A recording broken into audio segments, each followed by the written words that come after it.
Sir, thank you.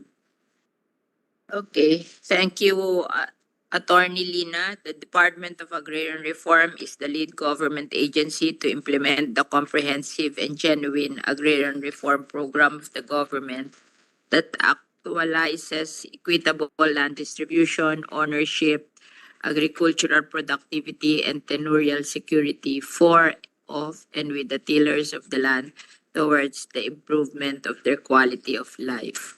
For fiscal year 2025, the proposed budget of DAR is Philippine 11.101 billion, which is higher than the current year's budget of 8.579 billion by 2.522 billion or 29.4%. Let me call on Secretary. We wish to acknowledge the presence online of Senator Mark Villar. Let me call on Secretary Conrad Estrella III for his presentation. Thank you, Madam Chairperson. To our distinguished colleagues in public service and to everyone present today, a pleasant day to all. Allow me to present to you the accomplishments and the National Expenditure Program of the Department of Agrarian Reform for fiscal year 2025.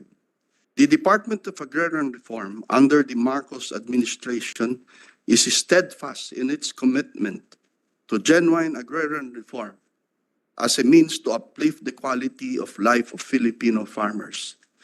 The years 2023 and 2024 were banner years for the Department of Agrarian Reform in the performance of its mandate to implement genuine agrarian reform. The DAR accelerated the distribution of land titles, delivery of strategic support services to farmers, and the resolution of agrarian reform disputes. Noong pong July 7, 2023, naisabatas ang Republic Act 11953, ang New Agrarian Emancipation Act na nagbura sa utang agraryo ng ating mga magsasaka.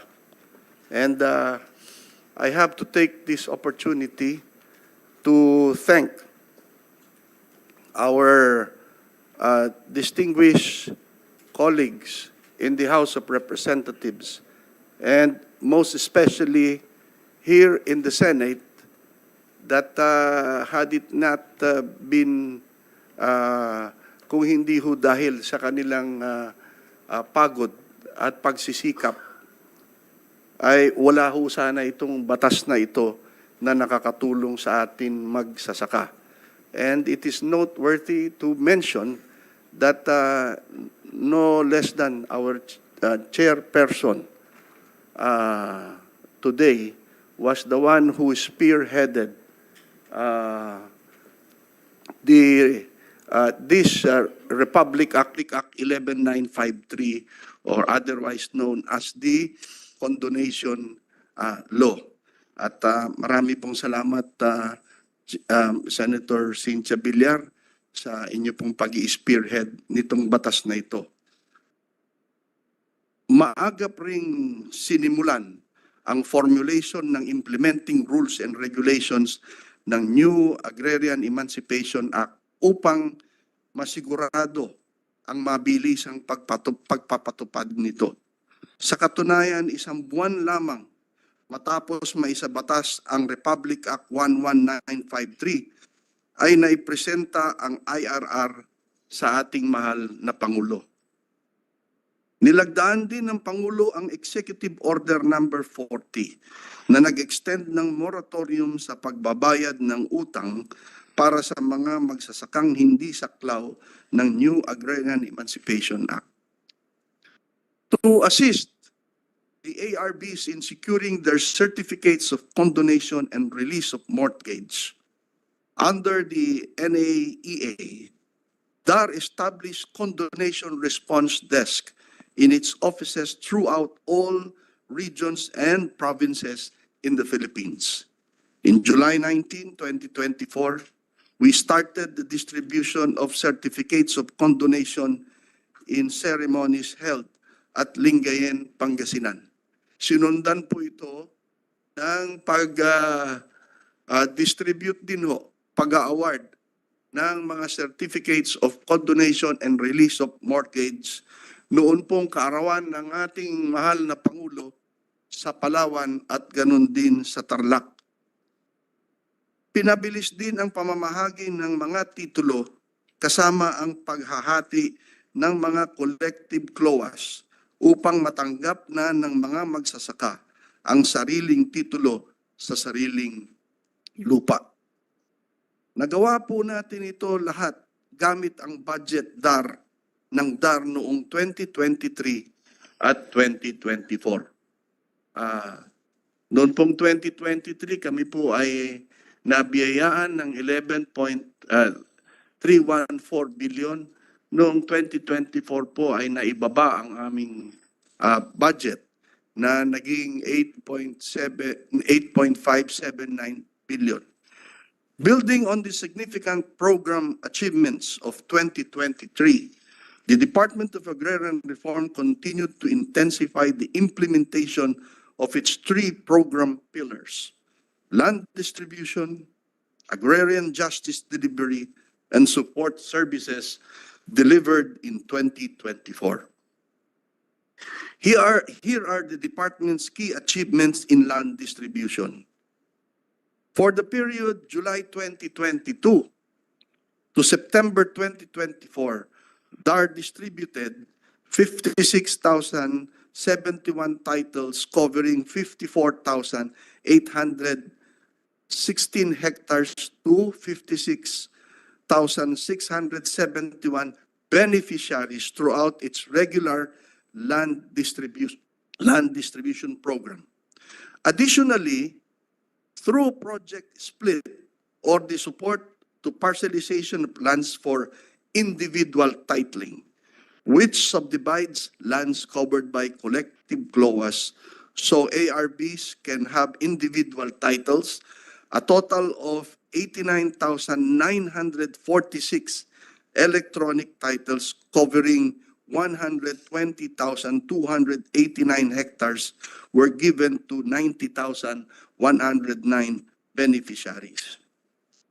Mula po sa mga datos na ito, makikita natin kung gaano kabilis maipamahagi ng DAR ang mga titulo sa mga benepisyaryo.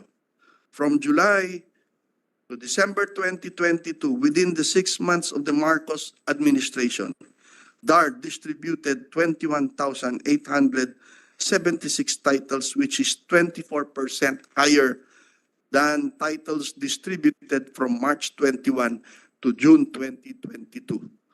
For 2023, halos 70,000 titles ang naipamigay, which is 396% higher than the previous administration. Ngayong taon, napamahagi na ng DAR ng 54,874 titles. At bago matapos ang taon, we are targeting to distribute 101,666 more titles to our farmers.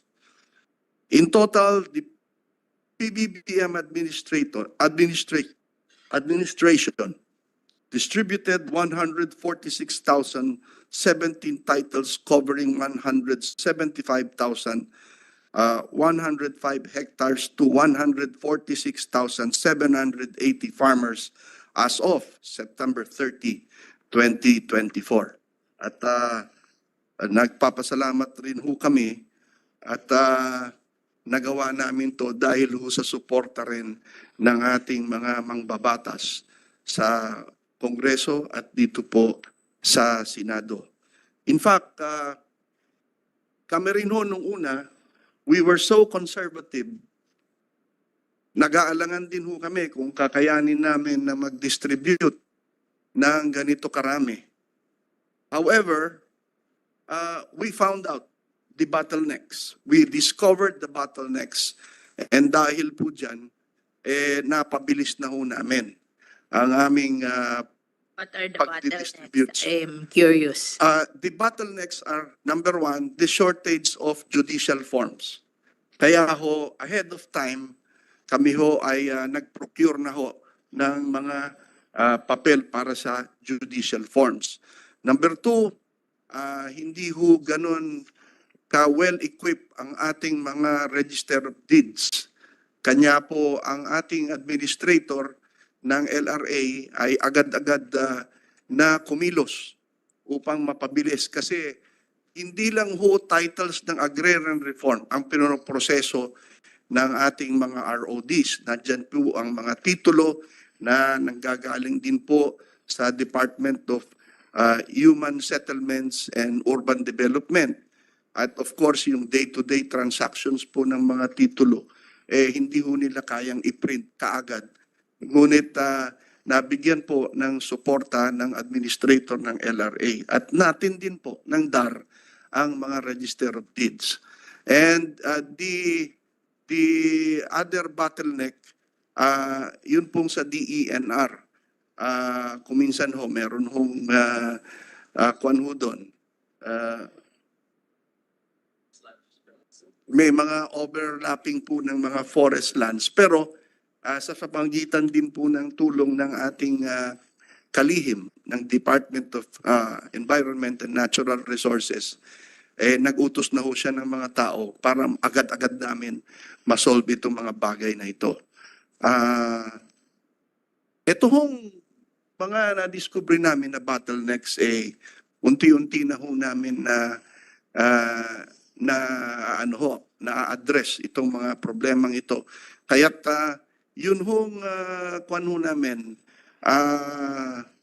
upward trend namin ngayon, bumubulusok na po ang pag-release namin ng titles.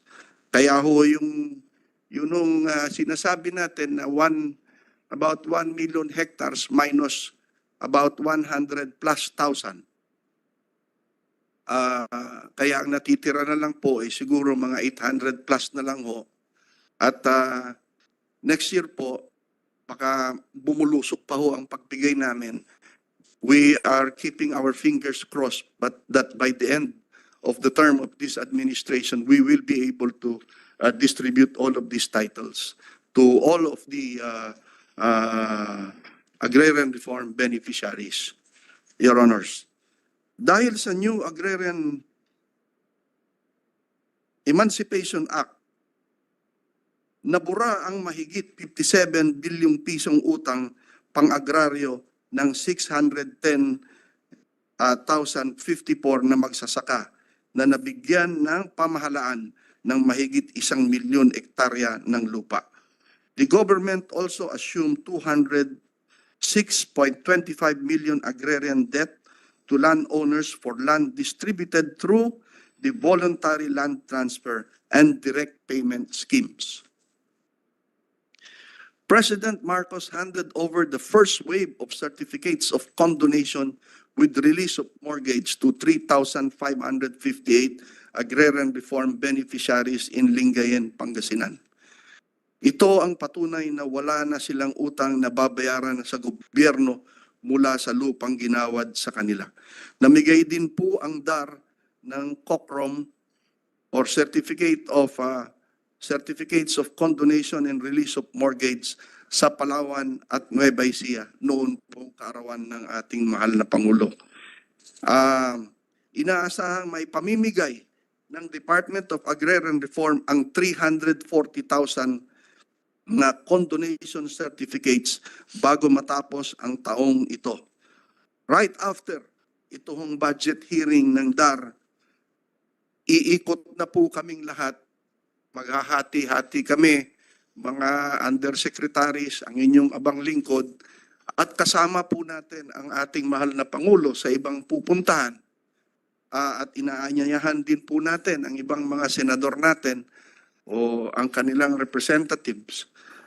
In fact, ang atin pong mahal na Congresswoman na Camille Villar ay sumama na ho sa ibang distribution at umaalalay din ho bilang isa ho sa mga tagapagtanggol ng Republic Act 11953 sa House of Representatives at ang iba pa rin pong mga colleagues sa Congress at sa Senate. Hindi naman po natin nakalimutan ang mga landowners. From a beginning balance of 1,550 land holdings in 2022, nadagdagan po tayo ng 1,082 new land holdings ngayong taon.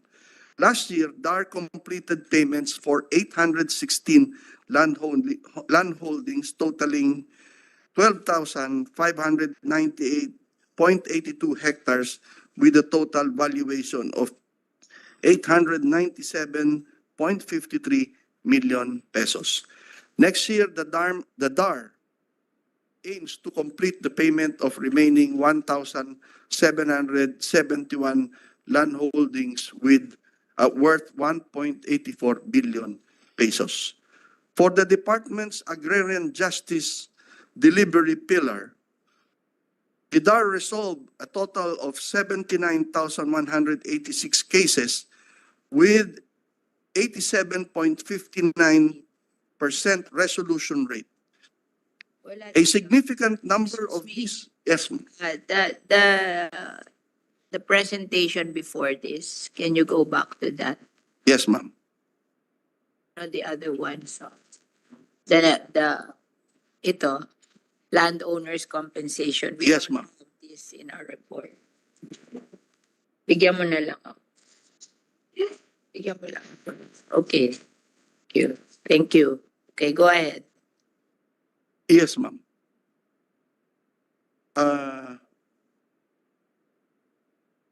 I just want to acknowledge the presence of Senator Coco Pimentel online. Okay, Thank you, ma'am. Hindi naman po natin nakalimutan ang mga landowners. From a beginning balance of 1,550 land holdings in 2022, nadagdagan po tayo ng 1,082 new land holdings ngayong taon. Last year, DAR completed payments for 861 land holdings totaling 12,598.82 hectares with a total valuation of 897.53 million pesos. Next year, the DAR aims to complete the payment of the remaining 1,771 land holdings worth 1.84 billion pesos. For the department's agrarian justice delivery pillar, the DAR resolved a total of 79,186 cases with an 87.59% resolution rate. A significant number of these cases are long pending or vintage cases tulad sa Tinang Concepcion Tarlac na naresolba after 30 years at ang Golden Country Farms sa Mamburao, Occidental Mindoro na 35 years, 35 na taon ang hinintay para maayos. On the average, DAR is resolving 3,300 agrarian cases a month since June 2022. Malaking tulong ang pag-recruit ng additional 63 new lawyers tasked to provide quick response to emerging agrarian conflicts and disputes nationwide. Ang ginawa po ng DAR dito kasi ay inadapt namin yung parang sa barangay justice system. Para hindi na maklog ang cases, ang ginawa po namin dito ay yung mga lawyers na bago, inassign po namin sa bawat region. At doon po mismo, nag-uusap-usap na po para magkaroon ng out-of-court settlement na at doon na sila, nagkakaintindihan naman.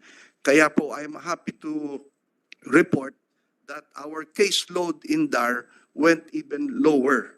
Mas makonti na ang nire-resolve dahil doon pa lang sa baba, inaayos na po nila. Sa support services delivery naman, nakapagpagawa ng 133 irrigation projects sa administrasyon ni PBBM na nagkakahalaga ng halos 1.6 billion pesos. These projects cover a total of 4,821,064 hectares, benefiting 4,665 farmers.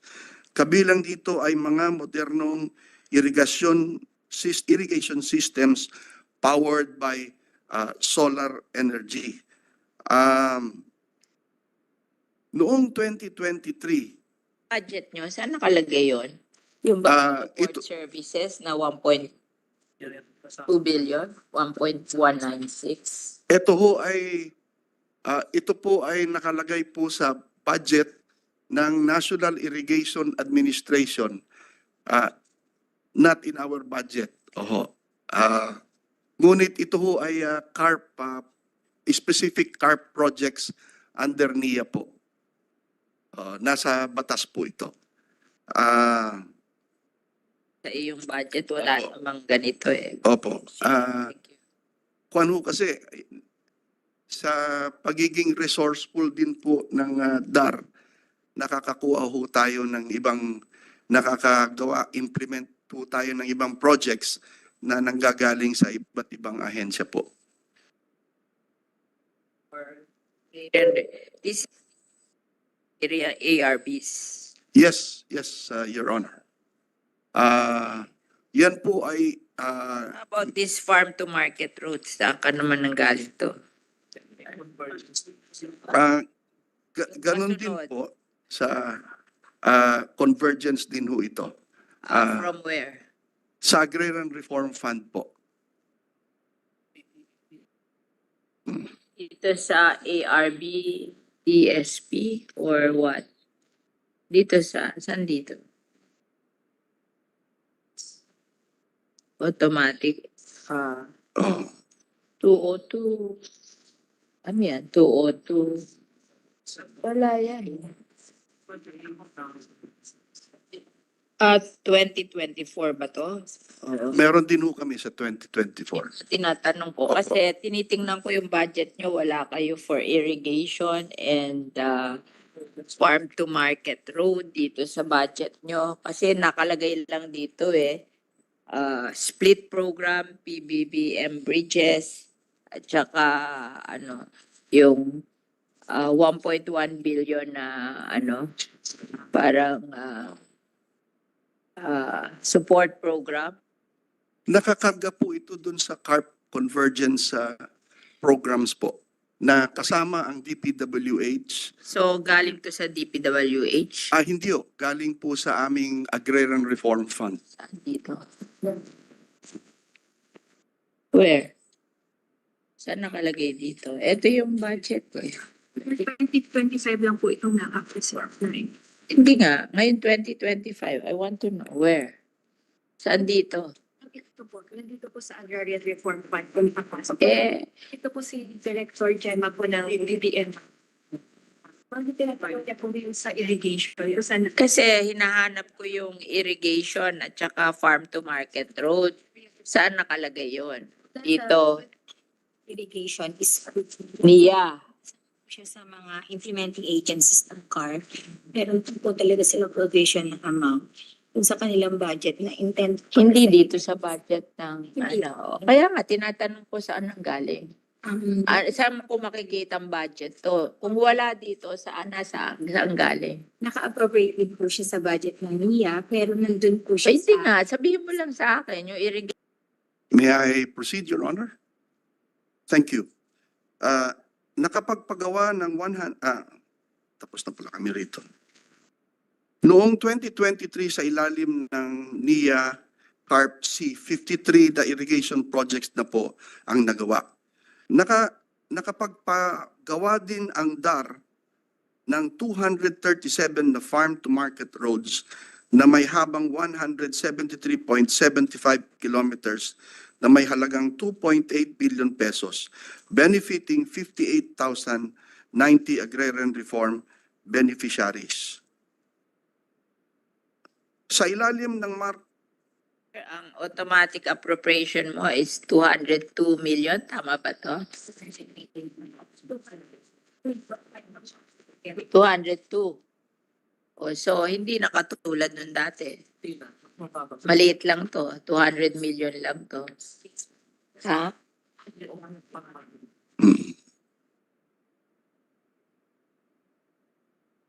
Okay, go ahead. Sa ilalim ng Marcos administration, nakapamigay ang DAR ng 5,727 farm machineries and equipments at support facilities na worth 373 million pesos. Nakatulong ito sa 1,437 ARB organizations.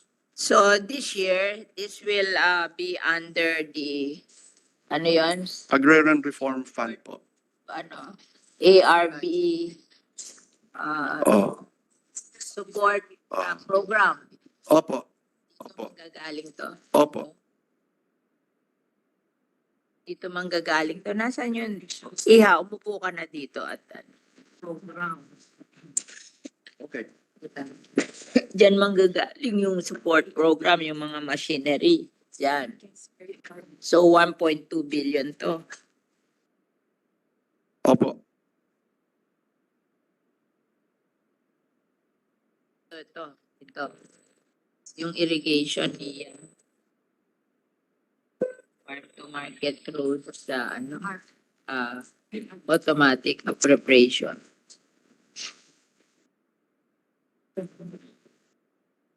Okay. So, yung farm support, ARB support program na worth 1.2 billion, how will you divide it? Merong sa machinery, what else?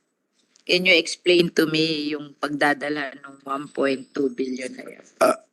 Para sa mga kwanho, meron din hong para sa mga training, So, machinery, machinery, farm market, magkano yung machinery?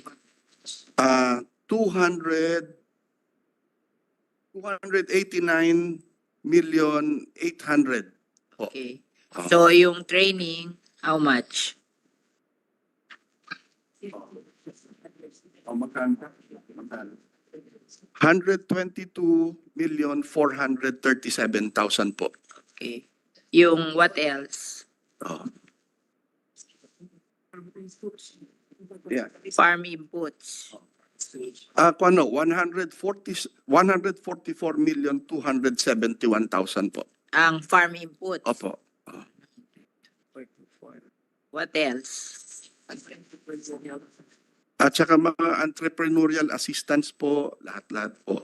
Ano, what do you mean by entrepreneurial assistance? Yun hong mga business development, yung iba ho pampautang, ganun ho. Credit. O credit po. Oho. O, magkano yung credit?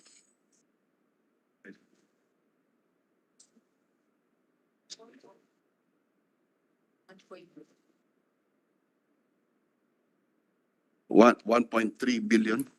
No, it cannot be because Hindi, the hindi. total is only 1.2 billion. I'm sorry, ma'am. It's not what.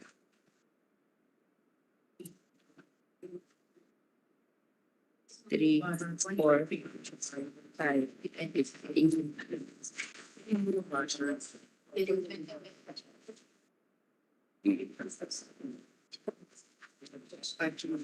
Ito, yung credit. Ay, okay, okay. Ano daw? The, Credit. for credit, this is under business development services, Your Honor, is 186,473,000. 186 million. Okay, what else? You have machinery, training, inputs, credit, what else? The processing facilities and equipment, which is 50,600,000. Processing equipment, 50 million. Okay, what else? Added For na yun to operational 89,122. building and management, these are the training and organizing the ARBs, Your Honor. Association, yung kanilang Yes, co-op. yes, Oo. Your Honor. O, ilan? 91,000,000 80,000, Your Okay, Honor. what else? Ano pa? Adin mo na to ko ilang Yung ARB membership recruitment, ma'am.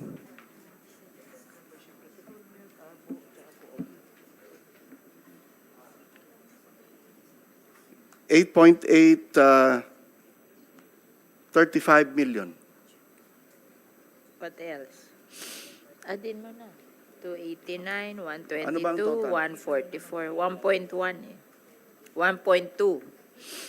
O, 289, 122, 144, 186, 50, 91, 8.8. Kulang pa rin. Hindi, ipakita na lang natin ito. So, bigyan mo ako ng listahan nung pupuntahan ng 1.1 billion, ha? Your, Linisin nyo, Your ha? Honor, Oo, para we pag will tinanong just ako, we will just give you a listing yes, and the corresponding the amount para for the programs, we Your will account Honor. the 1.2 billion. Okay? That's for the, ano, kasi yung budget nyo na, ano, understandable yon yung land tenurial, ano, and then yung adjudication board, alam ko yon ano lang yon yung marami pupunta dito, labor. Pero ito, projects to 1.2 billion. So, I want a list of this so we will know. Yes, ma'am. Right, We because will itatanong immediately. yan saan, ano binibigay nyo sa mga Yes, ma'am. ARBs. So, okay, go ahead. Continue. So, utang nila sa akin yun. DAR also extended technical support and conducted training programs focused on farm productivity, sustainability, entrepreneurship, and financial literacy to 6,543 agrarian reform beneficiaries organizations.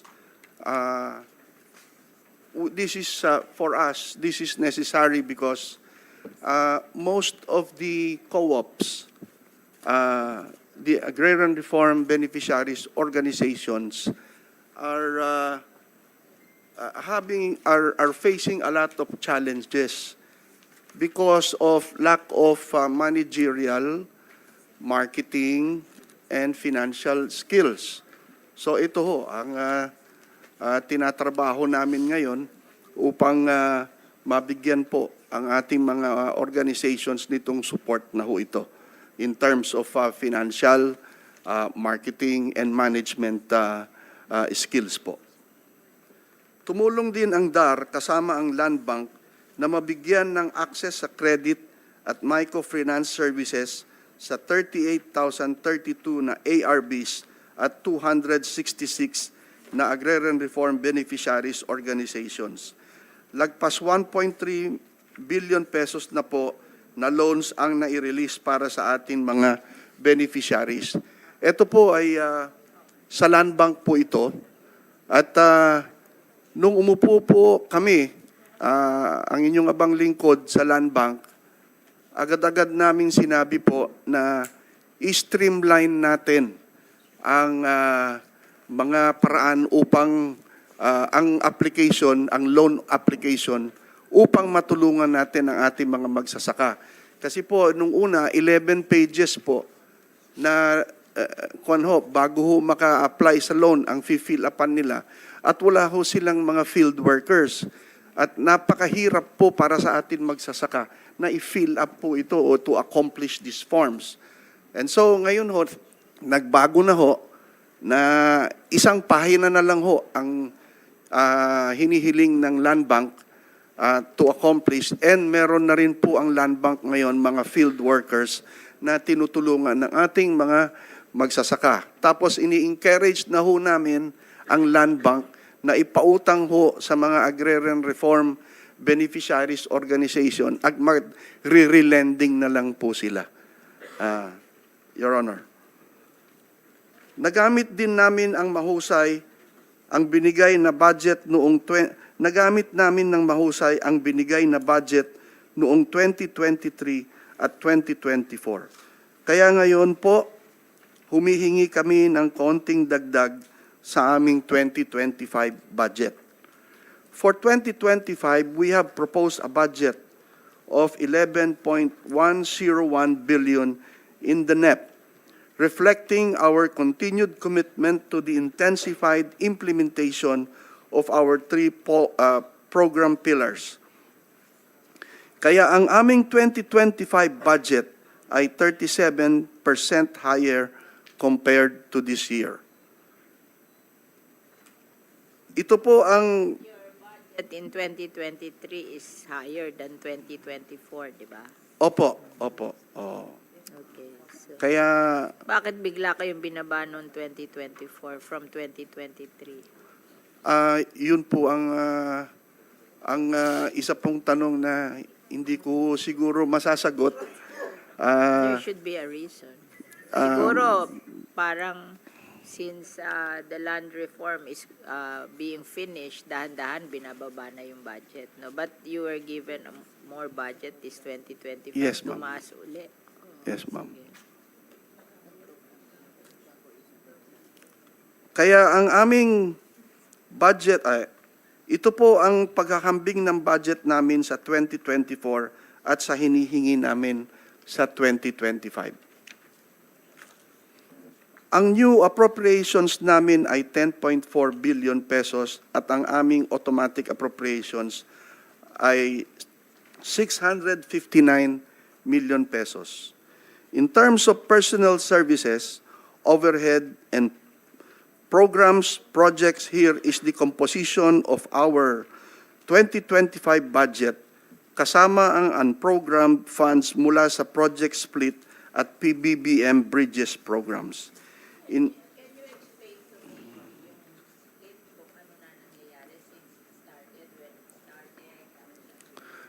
Ito po ay loan na nanggaling po sa World Bank.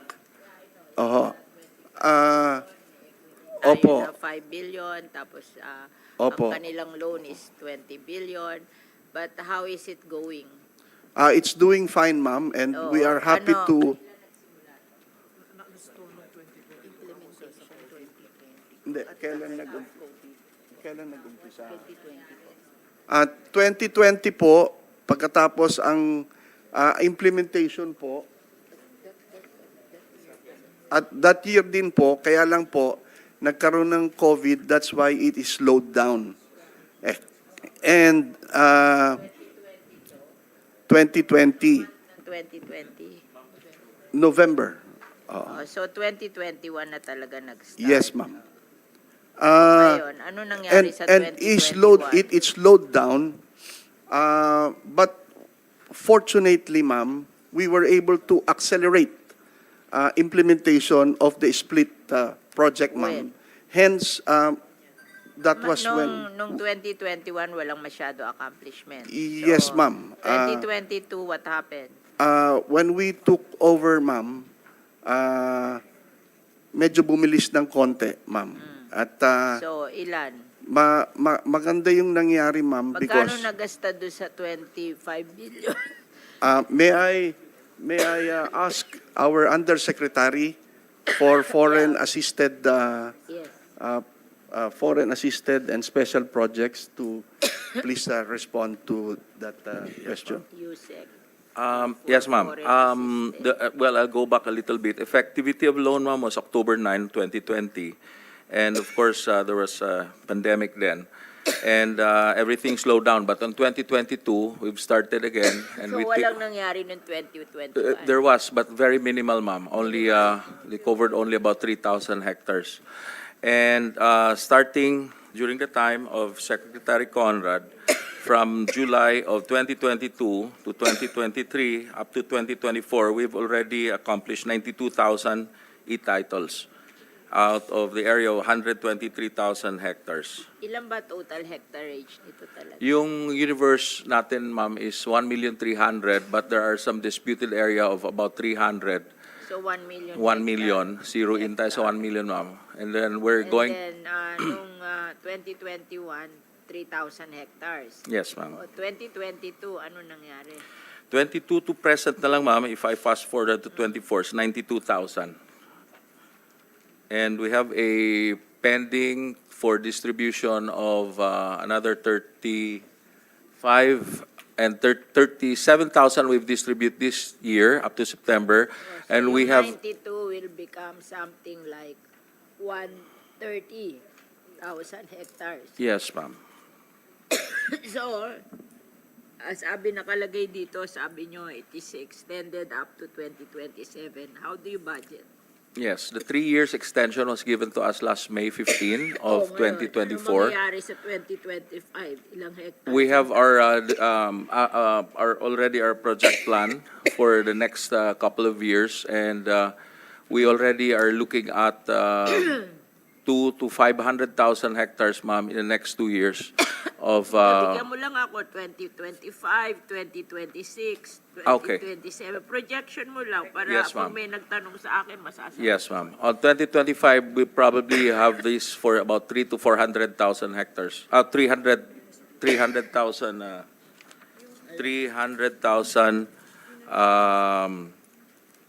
titles. No, Addition. hectares. We're talking of For the hectares. hectarage, okay. It's almost 1:1, ma'am. So 300,000 oo. hectares. Yes, ma'am.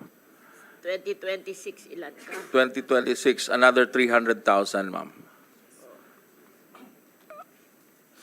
And then, 2027, mga 200,000. ang kulang mo pa eh. Ano? We're looking at 800 kasi, ma'am, we've already accomplished, we'll finish this year for another 100 plus thousand. So we'll zero in for awaiting distribution and then yung sa ROD. 70,000 after your distribution this year. So, 200. Yung balance, 270 for 2027. 2027, towards the closing, ma'am, we can hit the target by then. I wish to acknowledge the presence of Yes. Senator Tolentino. Yes, good morning, sir. Good morning, Senator. Good morning. Yes, ma'am. Yes, ma'am. Yes, ma'am. When you do the split, how much do you spend for overhead? All overhead to? Yes, ma'am. At the average per title is 17,000 to 18,000 pesos, ma'am, per title. Everything in it, ma'am. Salaries, expense, documentation, et cetera, processing expense. And then, okay, that's the split. And then there's another one in the budget. This bridge program, I cannot understand. Yes, this. ma'am. Please explain. Oh, okay. The bridge program, ma'am, was approved last November of last year in NEDA board, and we are on the process now negotiating with Korean Exim Bank and Department of Finance. We're already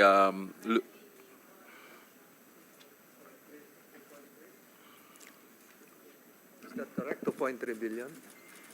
the total cost of the 350 bridges, Senator, is 28 billion. That includes the GOP of the government of the Philippines, which is almost 5 billion, and then 20.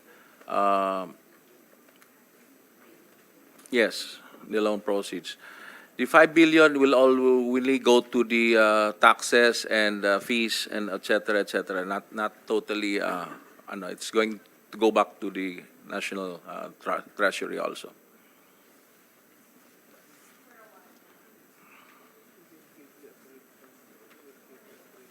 Yes, ma'am. Yung project split for this year is 4.8, di ba? Out of ano. Yeah. And the bridge is 2.3. Is that the total program or it's just for this year? For this year, ma'am. So what is the total program? Let's ano yung bridge program? Bridge, Para sorry, I ma'am. will have an idea of what it is. Bridge. Yung diniscuss natin yung split, di ba? Yes, ma'am. Ngayon bridge kasi mga foreign assisted Yes, to, ma'am. di ba? So what is the total budget for the bridge program? The total budget, ma'am, is 28 billion. 5 billion will be the GOP, Government of the Philippines counterpart. And The 23 billion will be the loan proceeds. And the GOP will be the ones charged for the fees and transportation and all other expense, which is basically going back to the government of the Philippines also. The 23 billion, we're lobbying and talking to So how KXIM. long will this last? A 5 years implementation, ma'am, will start in 5 2025. years. And then, this is from Korean Exim Bank.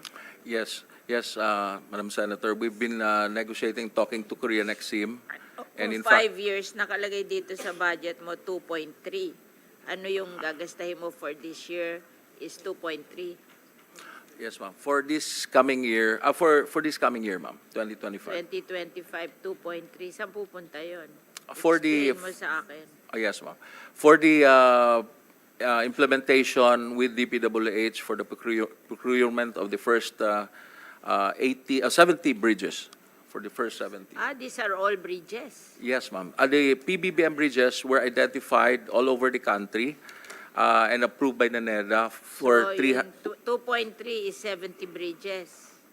yes, to start Can with, you ma'am. give me 26 ilang bridges? 27 ilang Okay. bridges? 5 years eh. Yes, ma'am. 2025, First, 2026, 2027, yes. 2028, 2029, diba? Yes, ma'am. 1, We 2, can 3, submit to 4. you all the breakdown, but it's Yeah. very clear, ma'am. We'll start with 70, and then we'll add another 30, and then another 100, Anong total? and then another 70, and 100, and so on and so forth, ma'am, until 2027, for the total of 350 bridges. If I may, but, Yeah. yes, thank you, Madam We Chair. recognize Senator How would you Tolentino. differentiate this with the former Bridges program? Kasi yung former Bridges program, matatanda na naman kayo, alam nyo na Yes, to. ma'am. Yes, sir. Yung parang modular lang dati coming from the United Kingdom. Yes. This was procured through an agreement with the United Kingdom. Pero, sa pagkakaalam ko, Nagka-approve si Sergio yan. Osmeña pa nagtanong nun eh, ma'am. Sa pagkakaalam ko, lahat ng mga bridges no, na modular, naka-imbak sa ilang warehouse sa Bataan, sa Maribeles, kung saan man, nandoon. Hindi nagagamit.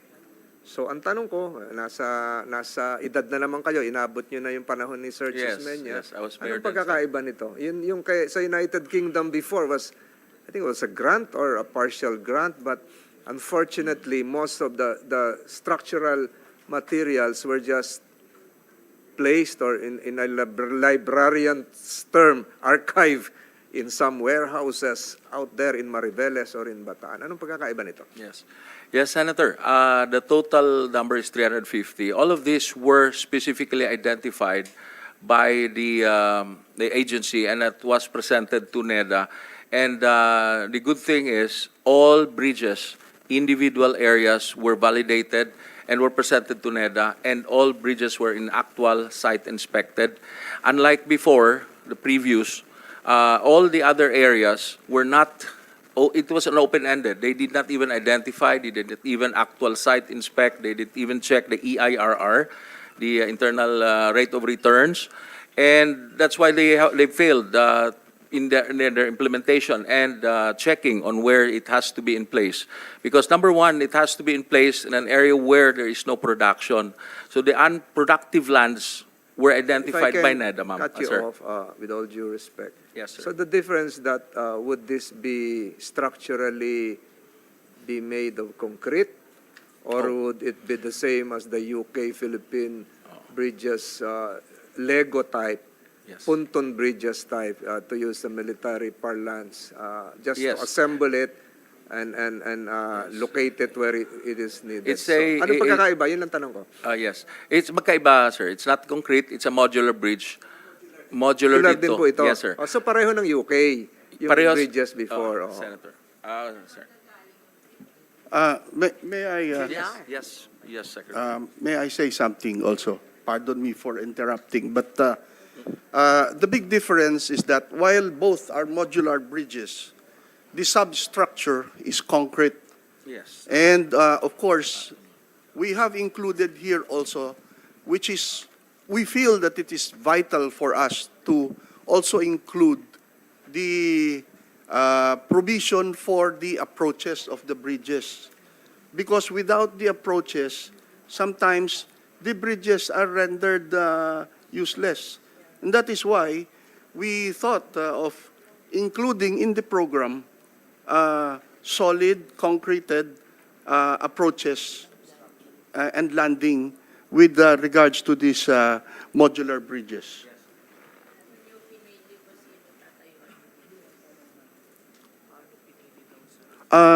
Ma'am, 350 bridges, ma'am. Yes. Ilan? Ilan? 350 total. 300. We've submitted to NEDA 725. They have approved only 350. Each areas were actual inspected and validated. Yeah, paano, what's the, Criteria. how did you choose which to, to First build of all, bridges on? First of all, Considering na kayo, land reform, di Yes. dark kayo. Is it connected with the ARBs? Yes. Or is it connected to where? first of all, ma'am, these bridges are intended to provide support to our agrarian reform beneficiaries and most especially agrarian reform communities. Yeah. These are the targets, ma'am. And in identifying these bridges, we have consulted our agrarian reform communities and agrarian saan ba reform maraming agrarian beneficiaries. reform communities? I just in- want to have an idea. Yes, Like, ma'am. for example, if you will help coconut, you do it 60% of coconut farmers in Mindanao. So you do a lot of work in Mindanao. O ngayon, gusto ko malaman, saan ba maraming ARBs na doon kayo magbibuild ng bridges? Marami po sa Visayas at saka sa Mindanao, ma'am. So, more Visayas. So, More on ilan Visayas dito in magagawa? Mindanao. Meron din tayo sa Luzon, ma'am, and we will provide you with the listing, Yes. ma'am, as soon as possible. So, yung bridges, itinayo doon sa maraming agrarian reform Yes, ma'am. beneficiaries. That should be the number one ARBs, criteria. Yun ang criteria. Yes, ma'am. The But in NEDA, Madam ma'am, Chair, have specific, yes. sir. Siguro po yung bridges, if I'm trying to visualize it right now, would not be more than 1 kilometer in length. 50, Dead weight 50, capacity probably would not involve your usual traffic with buses and Eh, kaso, magbubuhat ng produkto nila, di ba? yeah, so not more than 1 kilometer. Agriculture. I, Yeah. we know the direction, Your Honor. Yes. So, so if I may continue, Secretary, so it would have probably a width of not more than 7 meters if it is just for a light load bearing structure, and probably it would have a span of not more than 3 if it is just meant to reach an agrarian reform community. So it's not going to be your usual heavy loaded Guadalupe Bridge. Hindi ganon, di ba? So ito yung maliliit lang na tulay. Ano Di ba? halaga na isang bridge? Ma'am, the length first is, the maximum only is 50 linear meters, 50. And the minimum will be 20. And 20 how linear. much is one bridge? The whole total bridge, including the substructure and the approach, is somehow 81 million. 81 million Yes. times 350, magkano ba yung 81? Yeah, almost 20-something billion, So, ma'am. overhead yung difference. Yes, sir. Tawid ilog lang ito. Yes. Tawid ilog lang na sa halip na tumawid sa mga kawayan Yes, sir. at maglundagan sa mga bato Yes. Or para makatawid, makadaan ngayon ng tricycle. Yes.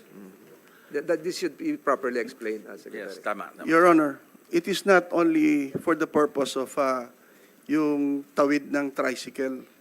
The study conducted by the Department of Public Works and Highways is that this bridge will be good enough to transport the goods of the farmers. This is the very purpose of this bridge. It is not Value only chain. it is not only for the purpose of para lang ho makatawid, kung hindi para ho matransport yung mga products po to the market, para ho madala natin sa merkado ang ang mga Produkto. produkto po ng ating mga agrarian reform beneficiaries? It can carry, sir, 10 to 14 tons of capacity. So it can carry a truckload of 10-wheelers capacity. That's why it was certified by DPWH also, the design and the structure.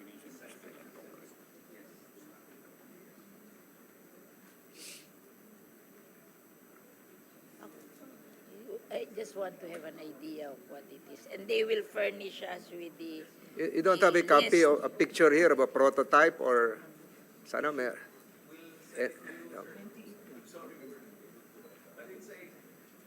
It was well designed that there's a walkway in the side, and it's a 2 lanes, and it has an approach. And we also we put up a solar lights. Again, going side. back to my first query, how would you differentiate this with the modular bridges during the time? Hindi ko na alam kung si Sir Chico Actually, anong time. sir, kasi as yung far as- yung naka-imbak ngayon sa Maribeles, hanggang ngayon nandun pa. Oo nga eh. Yun yung problema, sir, because they... ba't hindi nyo ginamit yun? Sayang. Kasi ma'am, it's 1 lane. There's only 1 lane, no approach, only substructure, and then they have no specific locations. That's the biggest problem there before, because they did not identify which location they will put that actual bridges. So dito, we cannot deviate it. Once DEDA have approved it, yun na yun. So ngayon, pre-identified na kung saan ilalagay. Yes, sir. Yes, Senator. And It's- perhaps you can submit to the Definitely, good sir. chairperson Yes, sir. the locations. Yes, and we have a buffer that they also approve.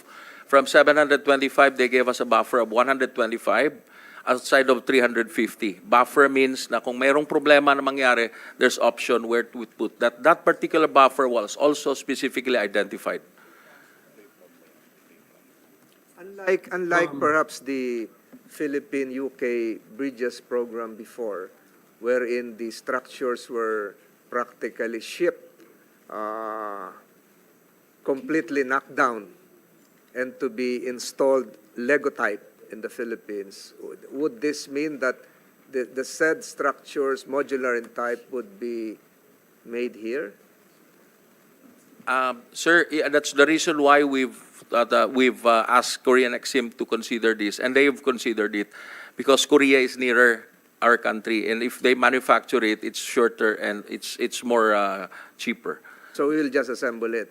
Yes, we'll just assemble the modular structure. The substructure tayo, yung sa kanila yung kung baga yung metal modular structure yung i-assemble. Manufacture nila. We don't have a manufacturing here for that eh.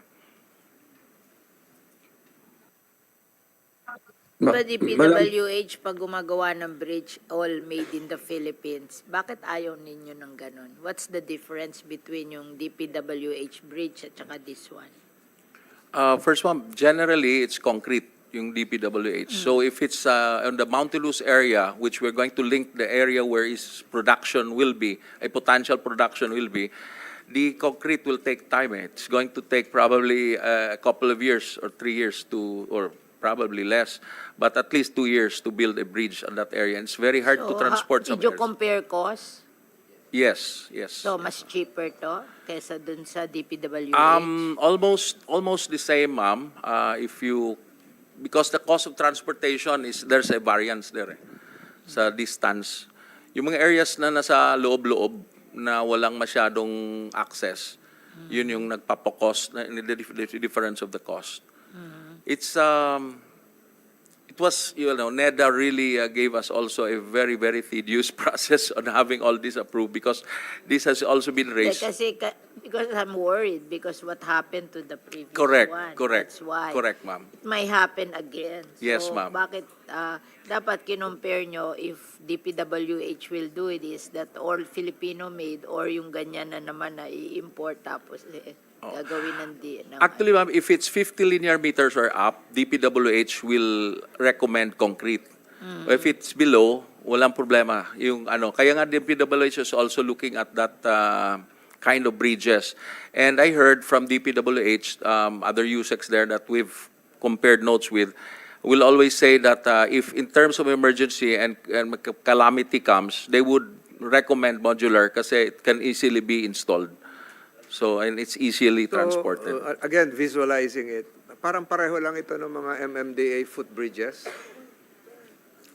I don't Your think, Honor, we, O baka mali ang visualization. we don't have an idea of, Tawiran natin sa EDSA, sa Commonwealth. yung ganun. no, Your Honor, Hindi. it's not going to be like that, Your Honor. Madam Pang- Chair, These are different bridges, Your Honor. Madam Chair, with the permission of the chairperson and Senator Tol, si Coco to, ma'am. The minority leader, ma'am, is seeking recognition. So, wish to recognize our minority floor leader, Coco Pimentel. Related to the subject matter introduced by Senator Tolentino, siguro since andyan na yung DAR, nabanggit yung UK Bridges Program, I'm sure meron siguro silang study dyan. Can my office be provided a copy of the UK Bridges Program and why the bridges are in storage in Bataan per Senator Tolentino? How much loan did we incur? Magkano ang na-waste natin? Kaninong time ito? Because I want to find out, Madam Chair, kung may kalokohan pa Let rito. me- Thank you. Thank you very much. Apo. I just want to know who implemented that one. Kasi baka hindi naman Dario. Hindi kami O po, sino nga? I Sinong think that was- department? So I think we that can was- ask the department to make a report on that. I think that was OP before. I'm not Yeah. so, hindi pa ho, wala pa Can ako we dito. do nun. Your Honor,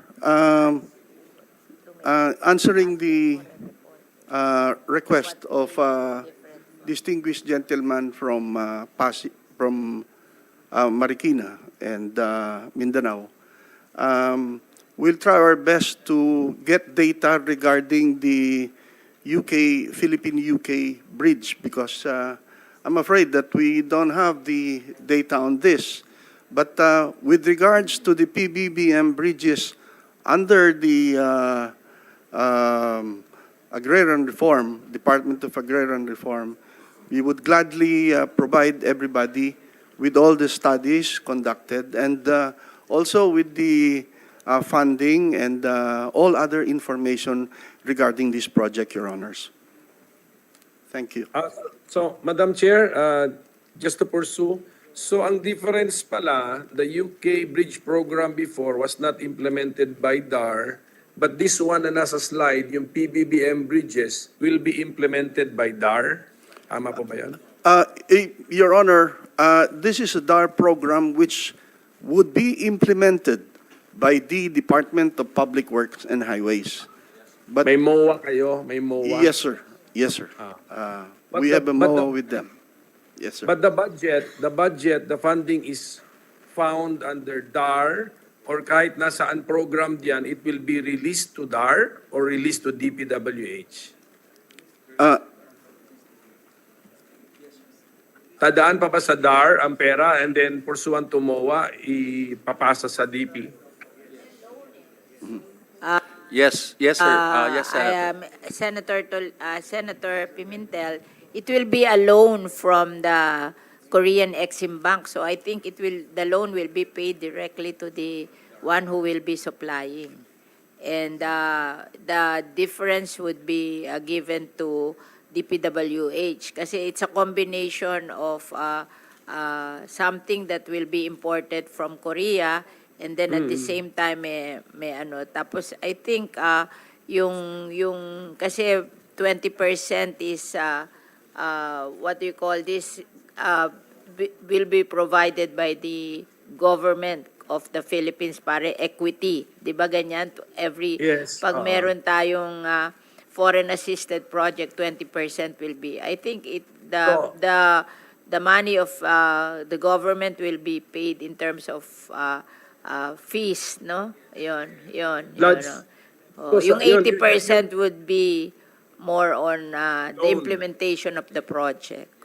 80% loan From- proceeds, 20% government counterpart. Oh, But the government counterpart is found in the budget of an agency. So ang It's tanong ko, DAR. is the government counterpart with DAR? Uh-huh. Yun ba yun? Is it with DAR? Yes.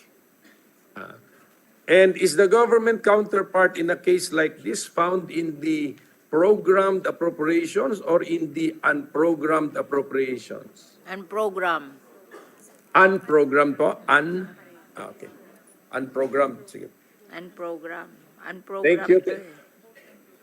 Opo, thank you for the clarification, but I'm really interested dun sa UK bridge kasi as pointed out by Senator Tolentino, what a waste. I mean, We'll research that, Senator yes, Pimentel. We'll research how it happened and who was the proponent. I think it's not DAR, it's another department, so we'll see. Definitely, Madam Chair, it's not there.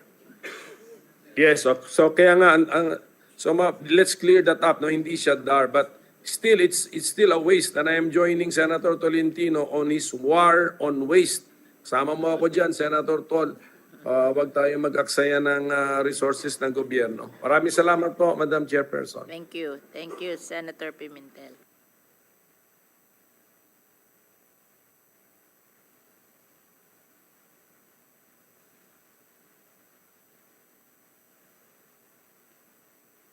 Let's wait for the submission of the data as well as not a prototype or scale model, but a visual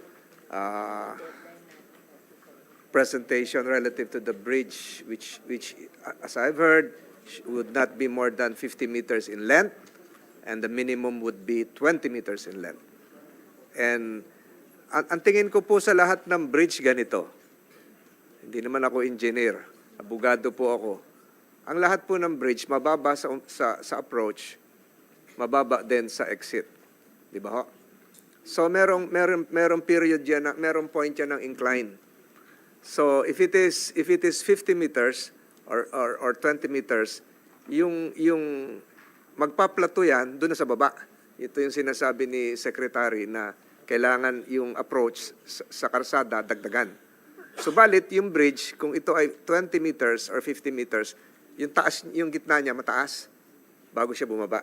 So I would surmise that the structure as envisioned, Lego type, mataas talaga yung gitna kasi gaganon yun, bababa.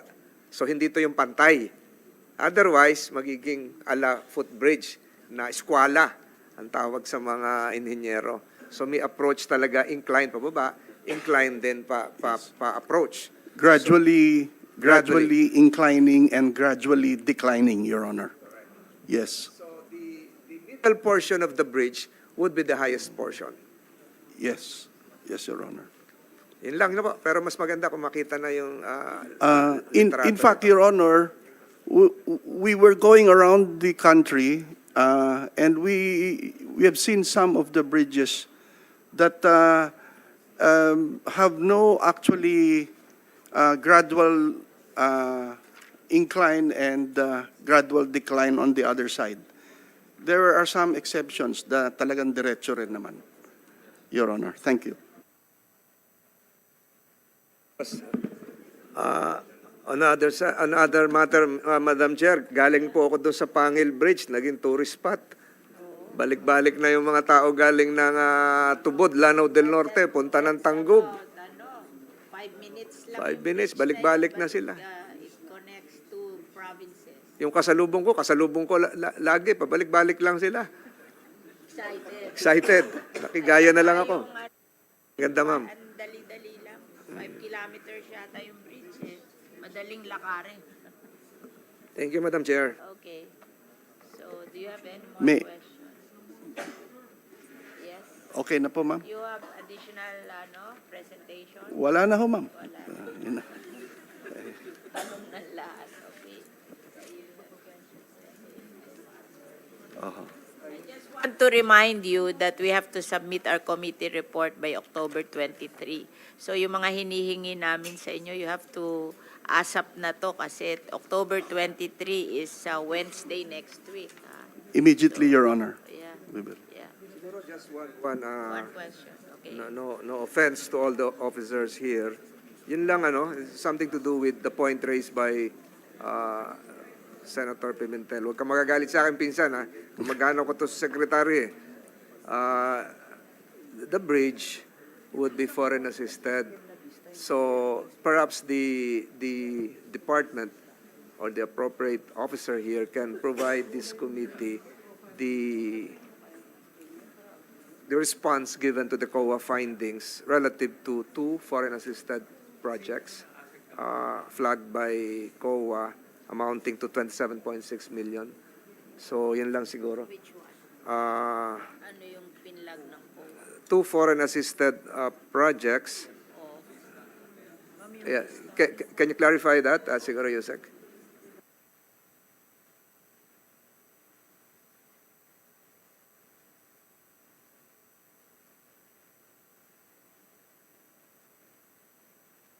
Dito lang yung split na foreign assisted at saka yung in-explain na yung split. And then in-explain na tong bridge program. What are those? Wala kasi sa report yun eh. Ilan yung dalawa? What are those two? Vista and what's the other one? We have another approved project that we just have approved by NEDA board, and it's now ongoing for 2025 implementation. We call it the Vista. So that's the Senator. reason for the delay. Recently approved. Ano ba? Ano yung? Walang nakalagay dito. Nasa sa budget na Yung yun. delay ng Converge, yung previous administration, sir. Okay. Yes. It's So a what previous. is this Vista? Wala sa inyong report yun eh. Walang nakalagay Converge sa is the- budget ng 2025. At TPKP siguro yung ano. And then the IFAD.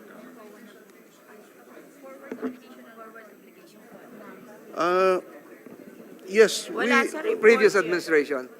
yes, but we'll try to get to the bottom of this, Your Honor, because actually, Wala sa budget nila. we have not reviewed that matter yet. These two projects that were flagged by COA, Nasaan yung COA report? Wala kasi sa budget nila yun. Kaya wala pa. wala pa ho kami yan. Oh. Eh, ba't may COA report?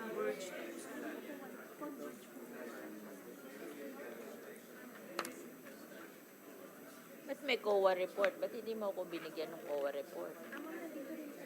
Bigyan mo ako. Bakit may COA report kung hindi pa nasisimula?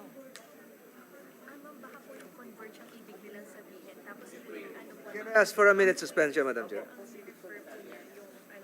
converge pa.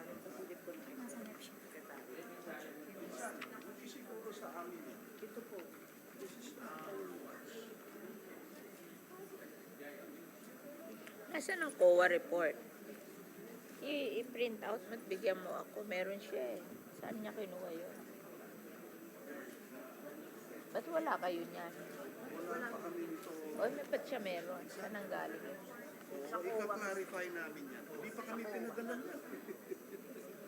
Ano yan? Daria? Eh, ba't hindi nila alam? Two dalawang foreign assisted projects. Pwede ba natin pa-print ito? Pa-print ko? Pa-print mo na lang. Bigyan tayo ng kopya.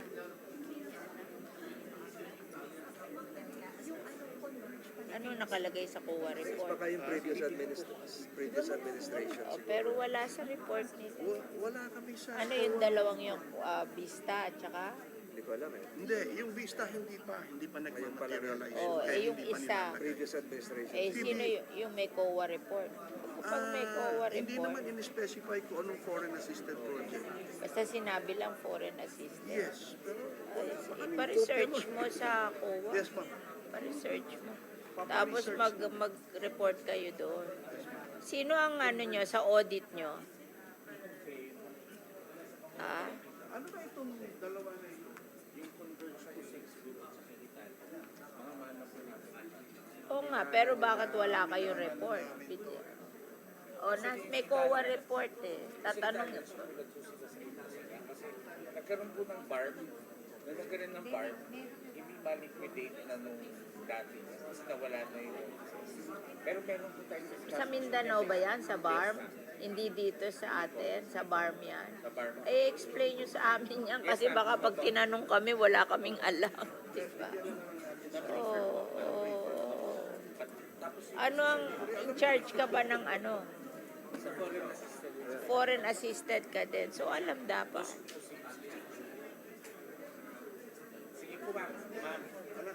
Bigyan mo kami report. Hindi ko nakita yan. Yung sa BRICS na sinasabi niyo, mana din po namin yung TPKP. Alim bridge. Inyo rin yun? Inyo din yun?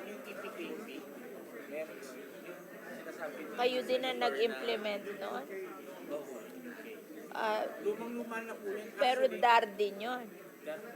Oh, DAR pala eh.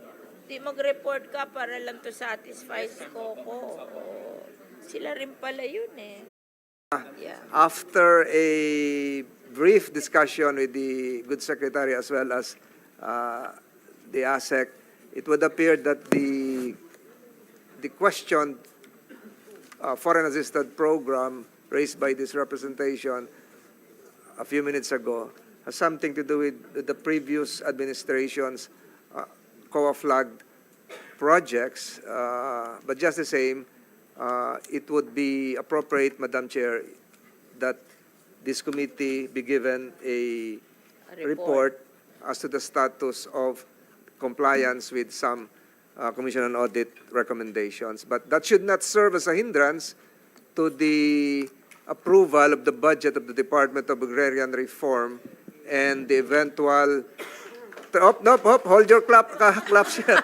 And the eventual transmission of the same to the plenary for approvals. Madam Chair, subject to the submission of the documents required by this committee concerning the foreign assisted projects as well as the bridges that would be launched next year, I respectfully move for the approval of the budget of the Department of Agrarian Reform, subject to the submission of the required documents. Today?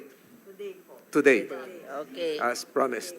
Okay. I so move, Madam Chair. It had moved and seconded that by me that we will approve subject to the condition that you will submit it today. Okay? So, thank you everyone for coming. God bless and stay safe. Thank you, Madam Chair. We thank you, Ma'am, Senator Tolentino, and the other senators. We would like to thank you for the, once again, support that you are giving the agency. And, Ma'am, we are committed to submit to you these documents, not today, but yesterday. Thank you, ma'am. Overtime ano tawag dyan?